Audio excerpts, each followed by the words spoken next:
You're listening to Leadership Powered by Common Sense with your host, Doug Thorpe. Here's Doug. Hello again, everyone. This is Doug Thorpe, and you're listening to another episode of Leadership Powered by Common Sense.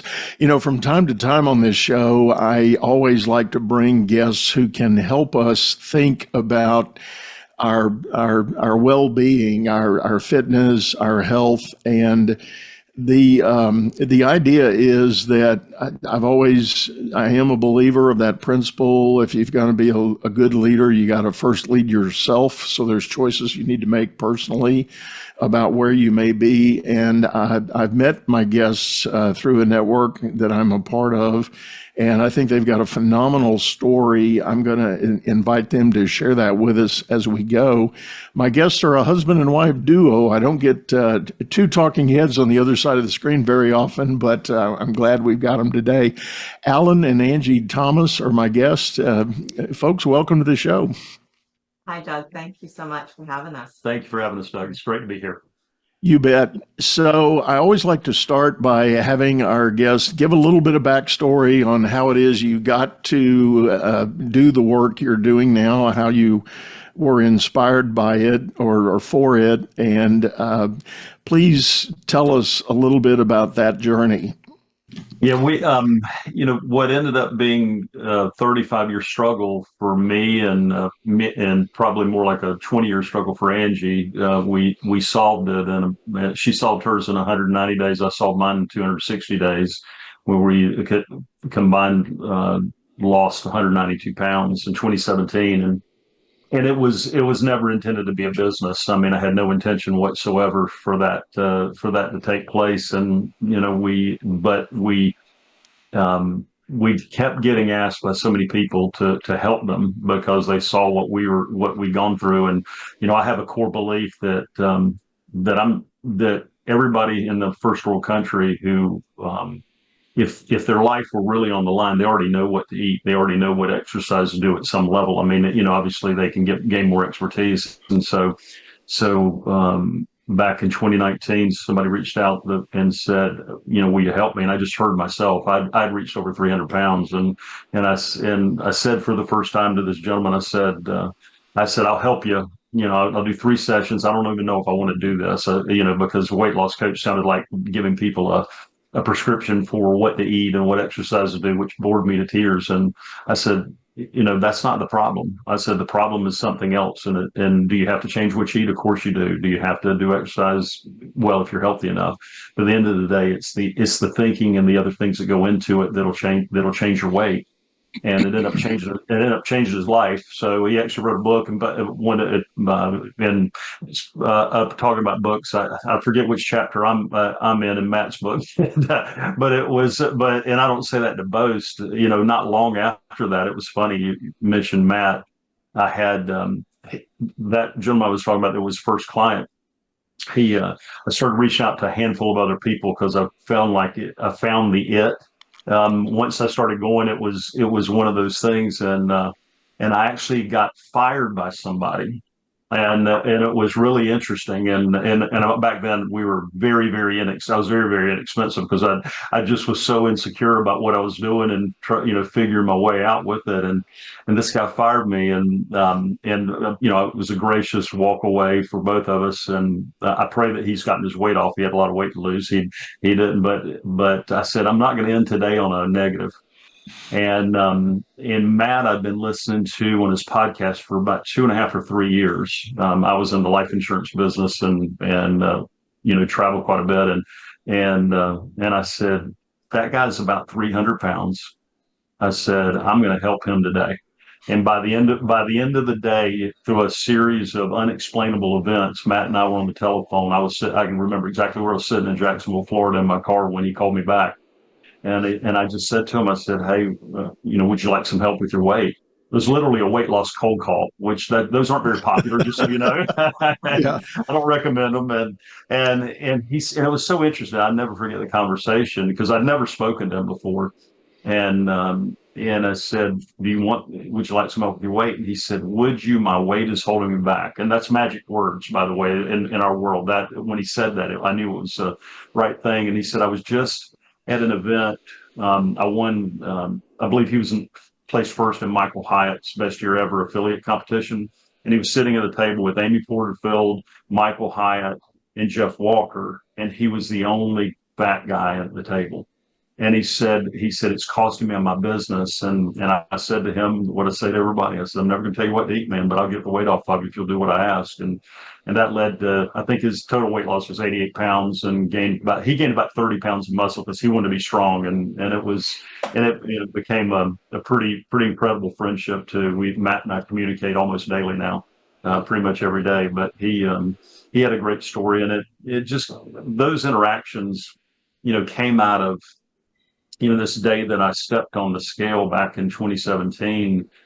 I was 55 years old working in the senior market of life insurance. Now the senior market means people pretty much 65 and old. And I stepped on the scale and I saw the number 3 at the beginning of the scale. And I never thought I would see that. I mean, I'm not 7 feet tall and 5'11". And when I saw that, it hit me.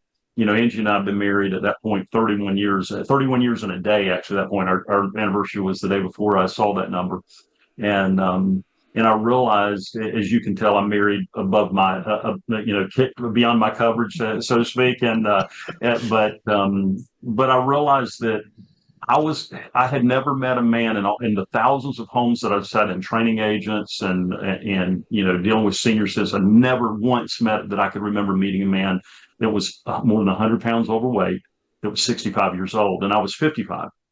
And so at the time, standing there on that scale, I knew that I would be known as her first husband. I knew, not because she was shopping around. I hope she's not shopping around yet, but at the end of the day, it was because I couldn't put down the fork. And then I started thinking about my children standing there. I mean, I remember this like it was 5 minutes ago, standing there on the scale, thinking about our 4 kids who are, all grown now, how they would call somebody else dad, how all these hopes and dreams of all these things that I was yet to do would be extinguished because of my lack of self-control around food. And it was, I didn't struggle with, pornography, womanizing, alcoholism, cigarettes. My drug of choice was the extra bowl ice cream at night, and it created a really monumental shift in my life. And it led to Angie changing. She was about 63 pounds overweight, and she released hers, very rapidly. And it began this journey of this process that we call rethink dieting. And it's so interesting. We get pigeonholed to health and wellness, and which I guess it is, but really what we do goes beyond that. Do we want people to be well? Of course we do. Do we want people to be healthy? Of course we do. Do we want them to live till the age of Moses at 121 years? Absolutely. Absolutely. But if that were enough, wouldn't everybody already be at their ideal weight? Right. And it's so interesting. It's like last night our program is one that, we combine group as well as individual coaching. And it's so fun to watch somebody who just gets it. It's like a gentleman we had last night on call, 420 pounds on February 1st, 420. Okay. Now that's scary. That's scary numbers. He'd been up there for a long time, for several years. Lucky, thank God he's still alive. He was celebrating 99.7 pounds down since February and never been told what to eat. And I said, we're going to give you the roundup. That's 100 pounds. We're going to give you that roundup. And he's not done. But it's just neat to see these people when they come alive, how it impacts their leadership. You talk about leadership, man, they become instant leaders. Because this is the one thing that's so interesting. All the vices you can think of can be hidden, except one. You can hide alcoholism some of the time. You can hide gambling addiction some of the time. You can hide, womanizing and adultery some of the time, or maleizing, reverse, gender neutral. Everything can be hidden some of the time, but you cannot hide obesity or morbid obesity any of the time. You can't. And I don't say this to shame people. I say it and this is what I was talking about last night to our clients. See it as a gift. Okay, because here's the other thing you can't hide. You can't hide when it goes away. You can't hide when it's gone. And then all of a sudden, the world starts looking at you like you're this person that has this thing called self-control, and you become an instant leader.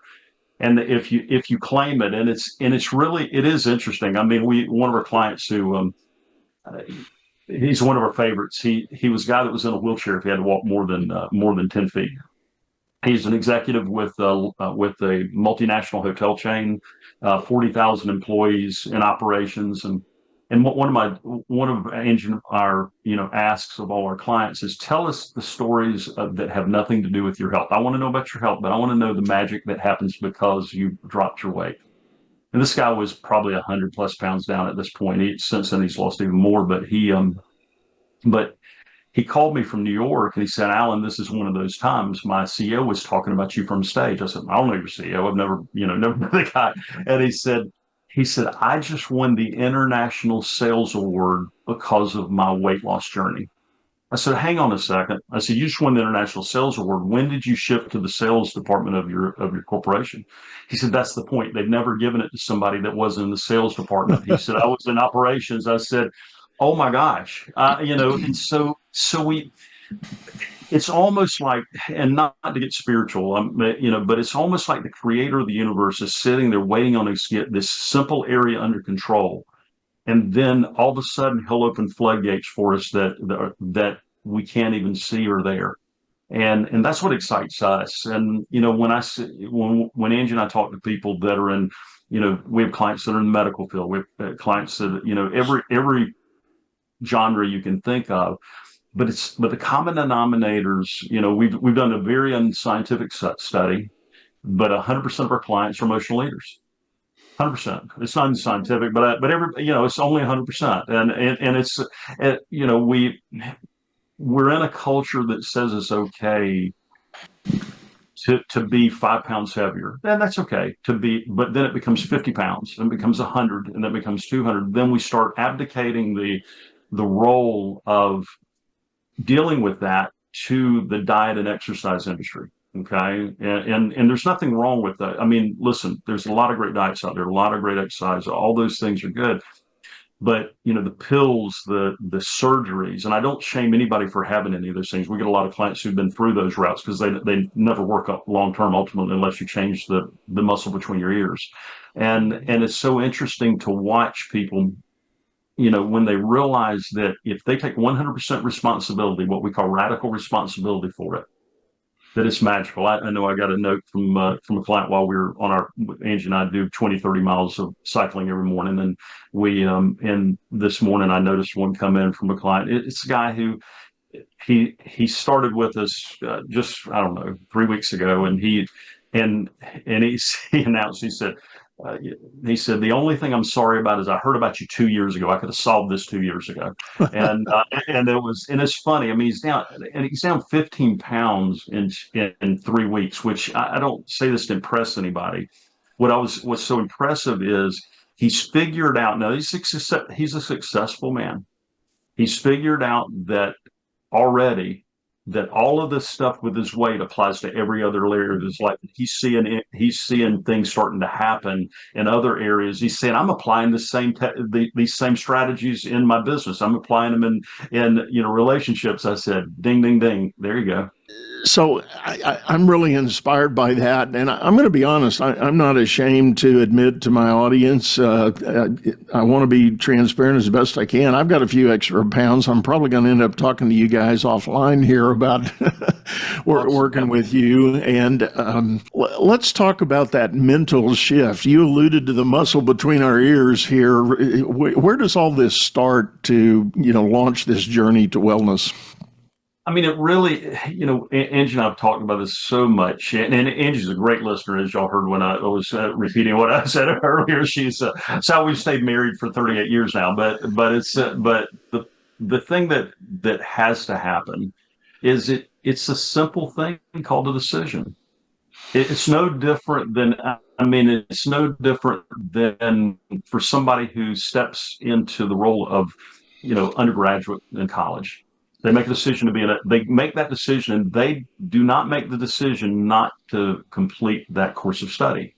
The person who starts a business, they don't make a decision to go out of business day one. They make a decision they're going to make it. Now, some don't make it, granted, but all great things begin with a decision, and it's so interesting the difference in the shift if you take what we, as I mentioned before, what we call radical responsibility for that decision. And give yourself, and people ask us all the time, they say, how in the world are you able to get all this weight off people without a diet or exercise plan? And I say, well, number one, they do it. We don't do it. They do it. But at the end of the day, we teach people how to not quit, because that's what it's really about. There is no land of eat as much as you want, whatever you want, and whenever you want. I mean, we all want to go there. I want to live there. That's heaven to me, but it doesn't exist on this earth, that best I can tell. But it has to start with the decision and cut off all possibilities of failure. And it's when people take that kind of approach, they see, it's like, I think about one of our favorites. It's a guy who was 70 years old when we met him. He's what we call a unicorn. Okay. He was a heart attack survivor, had every obesity ailment you can think of, type 2 diabetes, all these, heart conditions, walked with a walker because he had a completely fused vertebrae, and he had 52 years of obesity, 388 pounds is where he peaked. And I remember saying to him, I said, I'm positive we can help you if you'll do the work. It's not going to be easy. And he didn't tell me till later he thought I was a lunatic, but I made him take a picture of himself because he wouldn't recognize himself. Now this guy's down 160 pounds today.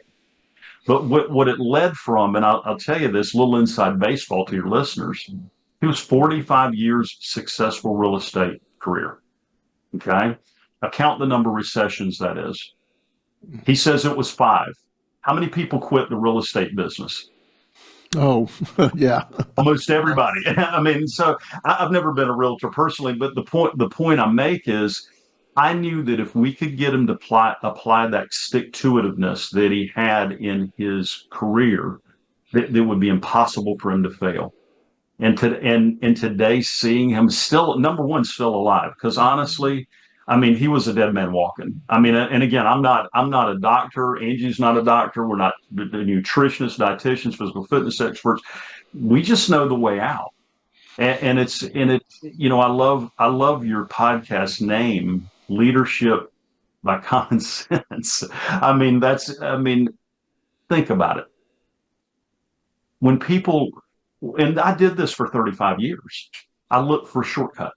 I looked for the shortcut. I looked for the way that I could eat everything I wanted and still lose weight. That's what I really wanted.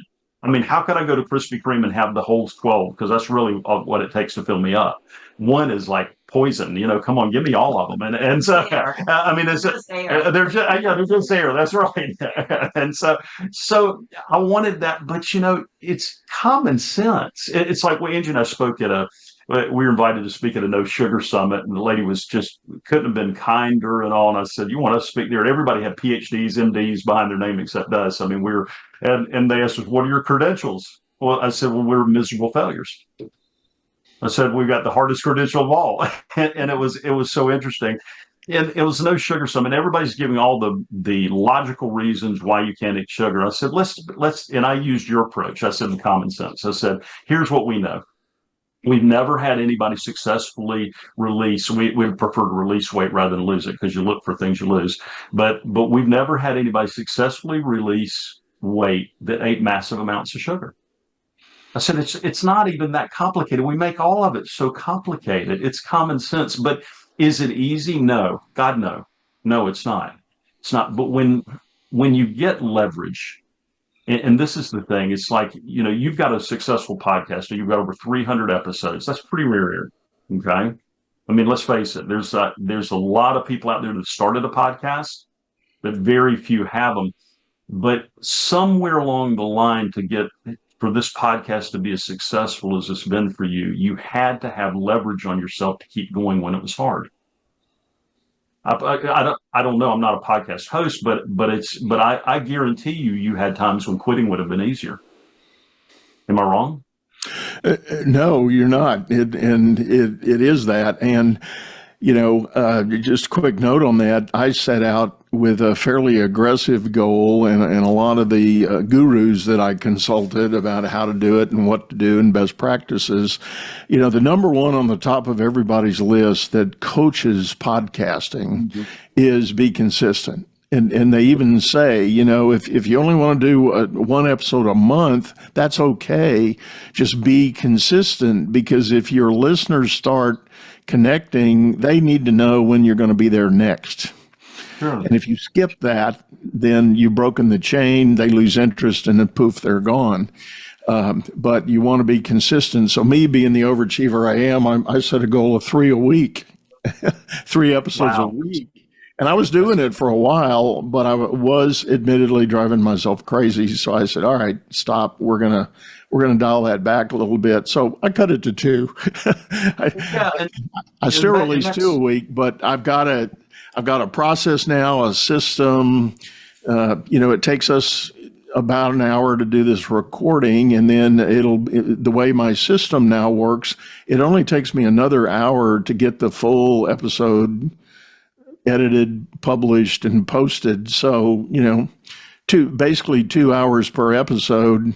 And when I talk to other podcasters, they're all going, how in the world do you do that? That's impossible. That must be magic. Well, I'm a little techno geek. I've got some, tools that I use that allow me to do that. But anyway, it is that decision to be consistent about it. Yeah. I mean, you had to have, and you got leverage on yourself by committing. You had accountability around other people, I'll guarantee you. There was a reason, obviously, and I'm giving you techniques for losing 100 pounds. No, you don't need to lose. I'm saying for somebody to lose 100 pounds. It's the same thing. Having this podcast, and I'm just using metaphor, and this is totally off the top of my head, but having this podcast did not begin with you being an expert in podcasting. It began with why you wanted to do it. Correct. There was an outcome that you wanted that wasn't the podcast itself, but it was something that related to the podcast. And the podcast was the path there. Second thing was you had to have key performance indicators to get you there too. Yours was 3 times a week initially. Now 2. I mean, there's podcasts that can't do 1 a month. I mean, we were asked to be on one recently that took a year off. They took it, and which I don't shame them for that. But the point being, the fact that you've done at least 1 a week for a long period of time is incredible. I mean, it's counterintuitive because people think it's easy and they stop. So you had to have key performance indicator. You had to have accountability. You had some mentors, clues to all that. There's nothing new under the sun. And right. Weight loss is no different. And I'm using, the comparison of podcasting to weight loss because it's almost identical.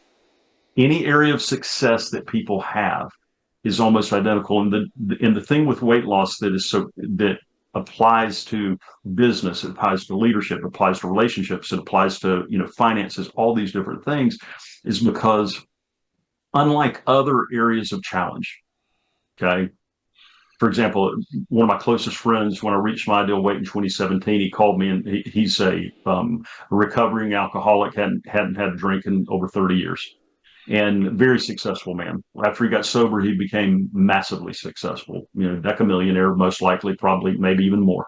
And he called me and he said, I am so proud of you. I knew you could do it, but you got it harder than me. So what do you mean? You're an alcoholic. And he says, I may be an alcoholic, but I never have to have another drink as long as I live, but you got to eat tomorrow and today. And I can tell you, I can tell you where I was driving on Amelia Island where we live in Florida, and I almost wrecked my car because he's right. And just like the podcast, you have to keep going. You could stop it, but to get your outcome, you have to keep going. There is no walking away from the challenges that you're going to have as your podcast gets bigger, I assume, and probably the challenges get bigger. As you move into the next level, they become even more challenging, and it's no different with weight loss. And when you start to look at it with a common sense leadership approach, it's really simple. And then it's just about going the distance. And then when you get there, you just enter day 1 again. Yeah. Yeah. And it's people. It's like last night somebody was talking about they felt very. They were almost ashamed that they had only walked 10 minutes a day. Now, this person had quite a bit of weight to lose. And I said, gosh, I started biking like 10 or 15 minutes. Now we do, I don't know how many hours we do, like 20 hours, 25 hours a week, something like that. And I said, you start, it's like Martin Luther King said, you don't start seeing the whole staircase. You start with one stair and just take that step. But yeah, that's where it starts. Long answer again for a short question. Yeah, well, along that line, I had a guest, Gordon Treadgold is a leadership guru and world-renowned speaker on the topic, but he shares a story, kind of a personal goal thing. He got inspired to go run a marathon, and if you met Gordon, he's not a fit guy. I mean, you don't just look at him and go, "Wow, he's an athlete." No, he's not morbidly obese, but he's got a few extra pounds, and by his own admission, nonetheless, he wanted to run a marathon. And so I said, "Well, how'd you start that?" And he said, "Oh, I couldn't run to the end of my block when I started," but he said, "That's how I started. I got out, I got my shoes on, I ran to the end of the block, and I came back. And then I got up the next day and I did it again. And pretty soon I felt good about running that one block. Now I tried two." Yeah. And he said, then, 2 blocks turned into 4, and then 4 blocks turned into a mile, and then a mile turned into 2, and so on and so on. And pretty soon he could do 2 miles, I think, in a marathon. Yeah. And it's so neat when people figure everything's figure outable. I think somebody wrote a book called that, and it is, and there's no real big secrets. I mean, it's like, Angie and I get married. We've been married a long time. Been married 38 years. Well, my first year marriage, I figured out that I still had to date her. I wasn't prepared for that. So, so I was like, you have to have investments of success in every area. But what's so interesting about weight loss, Doug, is what I was talking about earlier, is the inspiration it does for other people. And if you lean into that the people that lean into that, it's so fun to watch, because our heart is to see the trajectory of obesity changed.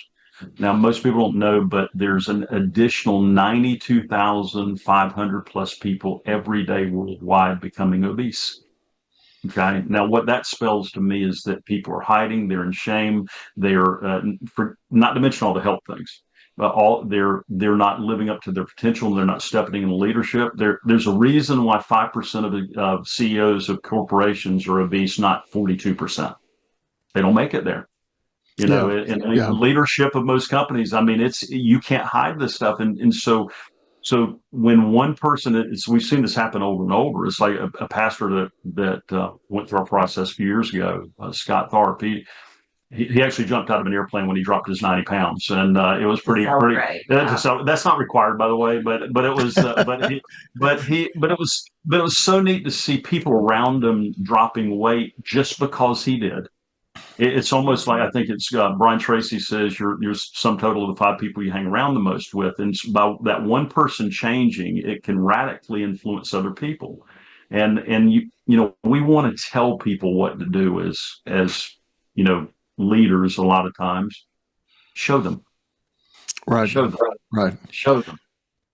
So I want to take a pause, if I may, and Angie, let's turn the mic to you. I want to hear the ladies' side of this story. If I know anything about executive coaching, I know that working with my female clients versus my male clients, there's a whole different mindset. There's a whole different dynamic. There's a lot of different drivers and motivators and concerns that are going on. So talk to us a little bit about the ladies' side of this story. Well, you're right. For the men, it's often they realize they're missing out the job opportunities. And of course, they do want to be there for their wife and children, but often they realize all the financial ramifications of them staying obese. Like Alan said, only 5% of corporate America leaders, as far as the the CEOs, are obese or overweight, whereas so they're missing out on opportunities which will benefit their family, give them maybe more freedom to be with their family. There's so many possibilities. for them. And the ladies, often for them, yes, they want to be here with their family, but it's honestly, it's often just the shame of not wanting to go out with their husband, or not having clothing to wear because they gained and gained and gained, and they honestly just don't want to spend any more money on fat clothes. They're sick of it, or they go to the store and they're now, as one lady told me the other day, even though she's able to shop in a retail store, she's in the plus size, and she said, "Do you know they even charge more?" She said, I'm so mad that they even want to charge me like $15 more for the same blouse that I see in the regular size." Because she said, "I've actually taken clothes from the regular size to that department and said, 'Can you help me find this in my size?' And it's not available." She said, "I don't know why." But she said, then what is available is, if it's a simple blouse or whatever, it's $15 or more. I don't understand it. It's the shame and the wanting to hide often for them. And with us in the Christian community, which is often what we draw, it's the leadership opportunities that they are missing. Their testimony, they realize is not as they want it to be, and as they know it could be. And they realize that that they might not have many more years to be who they were really created to be. And I can remember one of my pastor friends from many years ago. He's now deceased. He was a big name in the Southern Baptist world. John Bisagno. He became a really good friend, or allowed me to be his friend. I don't know how you say that, but I got to know him really, really well. And his wife and I taught Sunday school together for a long time. He was overweight his whole life, his whole career. And it really hurt him, the letters he would get from people about how dare him take the pulpit with that extra weight, and that, he needed to be the model, he needed to be the guide, he needed to be the example of God's blessing and all that. And he actually finally in his later years actually began doing sermons about it and saying, as Paul said in the Gospels, this is the thorn in my flesh. And he said, I've tried, he said, but I can't deny, I cannot walk past a greasy cheeseburger. No, and I'll tell you, Doug, we talk about a lot. This is something I said to a pastor here on Amelia Island years ago when we were first starting this journey. If you walk in leadership in most evangelical Baptists, wherever in the United States, and walk into church with the hint of alcohol in your breath, you're going to be very likely removed from leadership, put in a 12-step program, have accountability by your side. And, I get that at some level. But if you walk in and you're 100 pounds or more overweight as a leader, and you have a church dinner and you have 3 plates of fried chicken plus biscuits, fixins, and gravy, and all the trimmings, maybe some corn, maybe some black-eyed peas, whatever's available, and some stuffing, then the only question you're going to get asked in that church is, "What would you like for dessert?" That's right. and it's right. and I don't say, and just to know our heart, God loves people at 1,000 pounds or 100 pounds. He doesn't look at men and women in the same way, but to understand, it's like, and I won't do a sermon. If I do, I'll take an offering. You don't want me to do that, Doug. But but at the end of the day, life abundantly. John 10:10, life abundantly. The enemy is killing, stealing, and destroying from people every day with one more bowl of stew, like you did with Esau. It's with right. And I would challenge people to not put somebody in shame like people were doing with that pastor. Don't do that. That doesn't do any good. It doesn't do any good. Here's what, for people who are like that, what I would say to them: cast the first stone if they can. Okay, if they're without any sin whatsoever, lead by example in their life where they're challenged. That will move the needle quicker than anything. And that's the opportunity that we talk about with people from the faith-based community, and really in any leadership at all, when you start leading by example, it's just like with Angie and me. I mean, Angie had never had the struggle that I did with weight, but as my scale went up to 50 pounds overweight, 70 pounds, 100 pounds, then almost 130 pounds overweight, well, her scale started to go up too, because it was softening and coping for her. So, well, he's that big, I can be this big. We loved each other. Didn't matter the weight. She loved me she loved me then. I loved her then. It wasn't a problem. And then, but when I moved the needle, and this could be a man taking a leadership role or a woman taking a leadership role in situation. It's so interesting. She jumped on board really fast, and she did better than me. Okay, she dropped hers in under 90 days. So the point being is, there's opportunities to lead for all of us, not in the words that we say, but in our actions, whatever that is. It's not just weight. I mean, but weight is the greatest opportunity of them all. Yeah. Because you can't hide it. For sure. And, to the point you made earlier, there's so many people that struggle. They've spent large sums of money on programs and gym memberships and equipment at home, and closets full, if not rooms full of equipment that that only lasts for a season, and you're right back at it again. And there can be a very downward spiral with all of that a lot of people, I think, endure.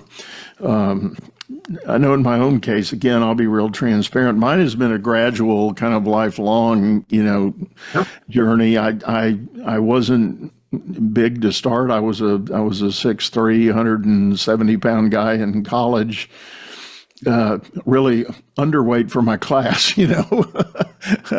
But as the years went on, first 5 years of marriage, an extra 10 pounds. Next 5 years, another 5 or 10, and just kind of gradually. And I can vividly remember, as a young officer in the Army, there was a captain that I knew real well, and he was all of 35 and I was 23, but still that 12-year age gap made a difference.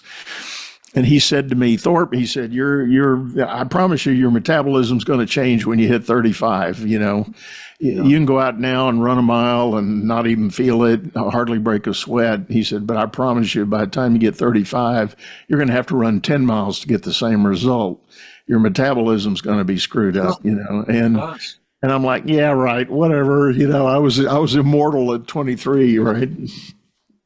Yeah, no, totally. I mean, there's nobody that comes into our world that has a fast enough metabolism. Nobody does, and that comes into it. And what's interesting, but here's the interesting thing too. Most people that we work with, and then I think this is across just about every situation. Rarely do we run into somebody that their average weight gain since they.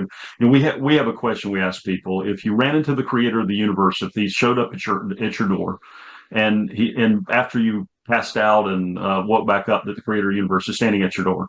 Okay, if the creator of the universe standing there with a person, and he introduces you to this person, and it's the version of yourself that you were created to be at your present age, what does that person weigh?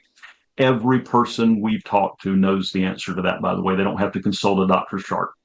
And it's a healthy weight. It is. And the next question I have for people is that, God forbid, your whole family gets taken hostage, and they've got guns to their head. They're being taken by these awful terrorists. I pray this never happens to anybody.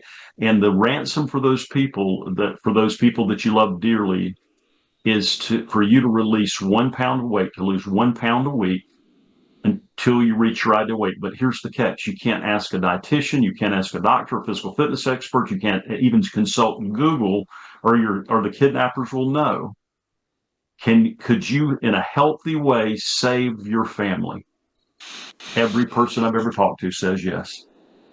Everyone. In fact, the gentleman I was talking about earlier who won the sales contest, and when he was over 400 pounds overweight, he'd never been on a diet in his life. And I refused to tell him what to eat. And he said, but Alan, what am I going to eat? And I gave him that scenario. I said, what would you do?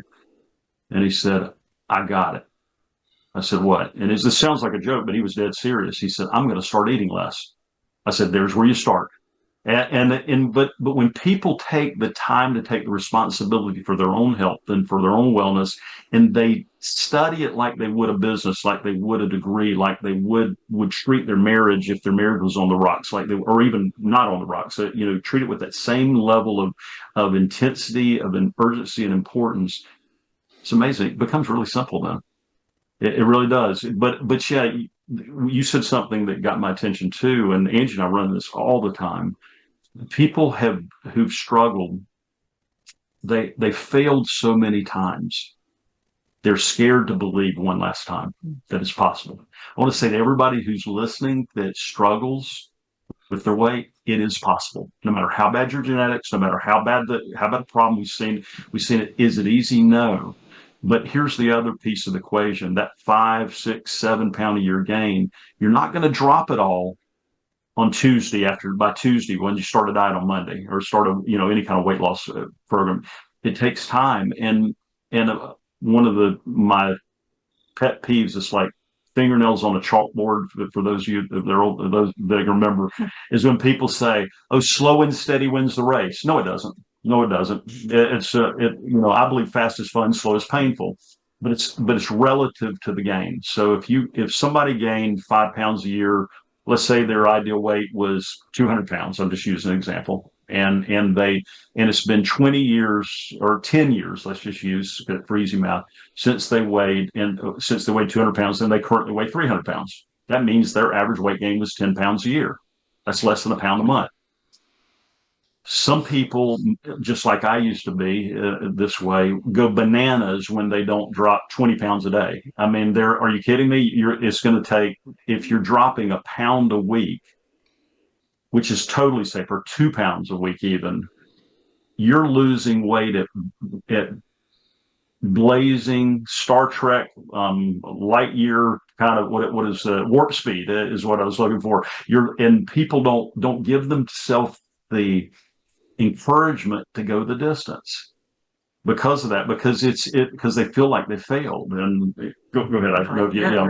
But it's so be encouraged when you drop a pound. Be encouraged when you drop a half a pound. It's like one of our clients who didn't have quite as much weight to lose. She's typically, people we get are 50 and older, she in weight amount of pounds to lose, and she didn't have this much. And she figured out her formula to the T, and she's like, I'm totally cool now with dropping half a pound a week. I'm like, awesome, no worries. You're right. Yeah, whatever works. Yeah, and that's when, and she's winning. She found a way to win. If you always find a way to win, it's just like in your podcast on the bad days, and I guarantee you have more bad days than you have good days. At some level where you're like, oh my gosh, how am I going to get this done? Or whatever area you're working in, we all have those days. You find a way to find light at the end of the tunnel, and you have to do that with a weight loss journey too. Right. Well, guys, this has been really helpful, and I do see we're kind of up on time here, but thank you so much for sharing this, an amazing story. Tell people the best way to get a hold of you if they're interested in learning more.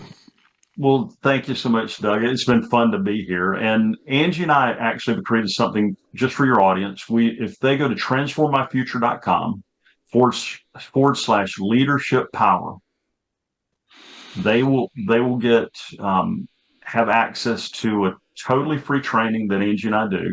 It's a 45-minute training, actually about 41-minute training, excuse me, and it's worth their time. There's nothing to buy. If they will follow that, literally, we had somebody tell us yesterday that they watched the training, drop 20 pounds. Okay, just follow those steps, and there's ways to get in touch with us if they want more support beyond that. But I would encourage them to go to transformmyfuture.com / leadership power, and they will get everything they need to drop the pounds. That's awesome. Well, thank you so much. We will certainly add that, folks, as always, in the show notes. We'll have that link there. And one last time, thanks for sitting in. Really appreciate your input here. Thank you so much, Doug. Well, everybody, we're going to wrap this up. I do want to remind you, we've got a video version of this show over on YouTube, channel by the same name, Leadership Powered by Common Sense. Hop over there, check out the archives, leave us a comment, give us any feedback, ideas for new shows, or guests that you'd be interested in hearing from. And heck, maybe you want to be a guest on this show. I'm happy to entertain and talk and figure that out. So with that, I'm going to say goodbye. Go out there, make it a great day. You've been listening to Leadership Powered by Common Sense, hosted by Doug Thorpe. If you would like to know more about the coaching and advisory services he provides, visit dougthorpe.com.